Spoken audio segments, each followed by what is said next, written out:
So, bali yan, ano? Yan, ano? And, ito naman muli, and muli na naman nagbibideo ang isang kagays din. Okay.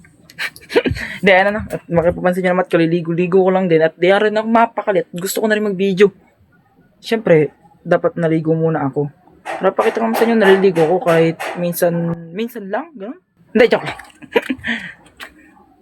So, bali yan na nga ulit, ano? And, pansamantala, or tutuloy-tuloy na natin, gano'n. Pero pag-iisipan pa natin sa bagay.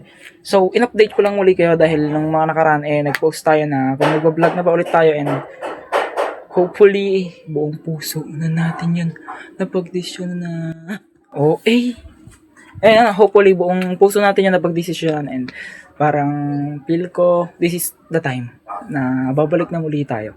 And so, yung mga dating vlog ko nga pala, di ko pinakita yung tunay na humor ko and tunay na sino talaga ako. Parang nagpaka-plastic ako kahit plastic naman talaga ako. Hindi, joke lang. And parang medyo nagpaka-plastic ako sa mga time na yun dahil parang di ko pinapakita yung tunay na humor ko, tunay na kakulitan ko. And this time, i-expose na natin lahat yun. And hindi ko pa rin alam kung kasama ko pa rin yung mga dating kasama ko, yung kapatid ko, yung pinsan ko. Hindi ko pa rin alam dahil hindi ko alam kung matawag dito, ma-convince ko ulit sila. Wait lang. Nangyari na to dati, nagbalik ako. Dapat ulit dapat yung paawa i-pick muna ulit. 1, 2, 3, take 2.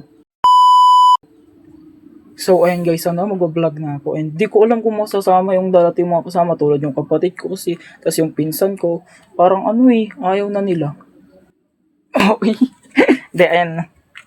So, di natin alam kung sasama muli sila and hopefully, sana sumama ulit sila para sa ganun and may lakas ng loob ulit ako mag-video. And ayun, since nasakop ko na rin naman lahat ng kahihiyan sa school and tinatawag na rin nila ako na ganun, vlogger, ganyan, guys, Denver, and talagang tag dito. Paninindigan ko na. Alam na kahihiyan, nandito na, kaya ako may kahihiyan ko. Then, na-update ko na lang muli kayo and babalikan ko na lang kayo sa mga susunod na araw dahil wala tayong stock na video dahil mga dating video ko delete ko rin and dahil nahihiya na rin ako nun and ngayon lalakasan ko ng loob ko. So yun lang, salamat sa panonood, love you.